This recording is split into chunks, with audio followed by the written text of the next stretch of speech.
know what? I've been looking at Teck. I did the charts this weekend, and I like Teck Resources more than I like Freeport. I am going to bless it.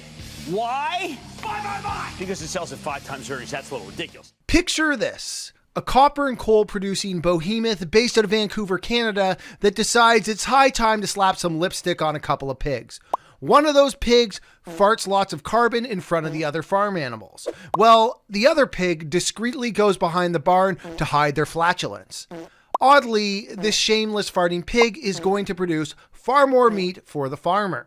But the market prefers the taste of the polite pig that doesn't fart in your sight.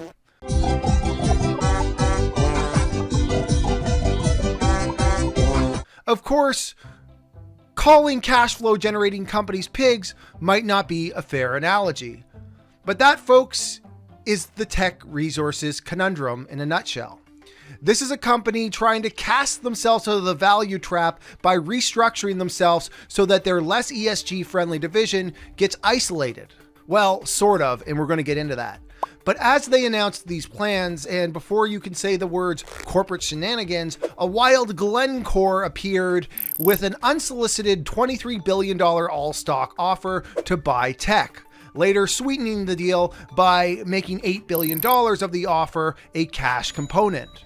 This sudden proposal has turned the playing field into a veritable dance floor, with industry giants like Vale, Anglo American, and Freeport McMoRan reportedly trying to cut in on the action. As Teck attempts to separate its coal business from its copper and zinc operations, you might think that the newly formed Elk Valley Resources, also known as the Coal Pig, and Teck Metals, also known as the Copper and Zinc Pig, could coexist harmoniously. However, it seems like they're destined to remain uncomfortably entwined, with Teck Metals still benefiting from significant cash flows courtesy of a royalty from Elk Valley. Amidst this awkward pig pen, the Keevil family and Sumitomo, who control Teck, have a high-stakes decision to make. Will they accept one of these unsolicited offers, or will they continue their quest to split the company? Let's dive in. Let's start with a closer look at Teck Resources. With operations spanning across Canada, the United States, Chile, and Peru, they've built quite a resume for themselves, dabbling in coal, copper, zinc, and even energy. Recently, they announced their QB2 project in northern Chile, which, when fully operational, will double their copper production, which currently sits around 270,000 tons per year. Not too shabby. In the midst of this high-stake battle royale, let's not forget what initially set the stage for this dramatic showdown. On February 21st, 2023, Teck announced plans to separate its base metals and steelmaking coal businesses, resulting in the creation of 2 mining powerhouses, Teck Metals and Elk Valley Resources. According to CEO Jonathan Price, this strategic move aimed to simplify the company's portfolio, making it more attractive to investors and allowing it to focus on critical metals like copper. By splitting into 2 separate entities, Teck hoped to provide investors with a choice between businesses with distinct commodity fundamentals and value propositions. Teck Metals would take on a growth-oriented approach with low-cost base metals production, while Elk Valley Resources would focus on being a high-margin Canadian steelmaking coal producer. But here's the odd part. As part of the transition, Teck Metals planned to maintain a significant interest in the steelmaking coal cash flows via preferred shares of Elk Valley Resources and an 87.5% interest in a gross revenue royalty for what is expected to last around 11 years. This arrangement would allow Teck Metals to continue funding its top-tier copper growth pipeline while ensuring disciplined returns to shareholders. In other words, we want to keep our sexy assets, but we don't want you to know where the bulk of our cash flow is coming from.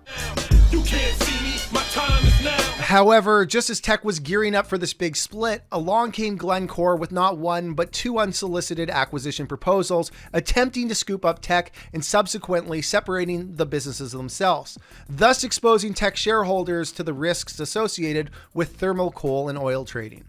The original Glencore offer saw Teck shareholders walking away with 24% of the newly formed Metalco and 24% of the newly formed coal company, which they then changed the offer to $8 billion cash for the coal business, plus receiving 24% of the newly formed Metalco. In 2022, Teck's coal division accounted for 60% of revenue and 75% of gross profit, with gross profit for that division accounting for $7.4 billion before depreciation and amortization.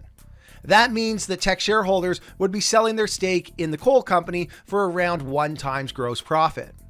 So here we have Teck Resources trying to spin off their coal division while holding on to the cash flow for the metal co. And Glencore, who seems to like that idea, except wants to do a full clean split, is saying, why use this tube of lipstick on one pig when we can use it on two? So we got to touch on Dr. Norman Keevil, aka the controlling shareholder. He served as the Vice President of Exploration, Executive Vice President, President and CEO, and finally Chairman of the board until 2018. I'm a veteran. Dr. Keevil released a statement on April 16th where he made his thoughts on the Glencore proposal crystal clear, saying, I believe that pursuing a sale or merger transaction now would rob shareholders of significant post-separation value. Glencore's proposal is the wrong one, as well as at the wrong time. Bye-bye, bitch.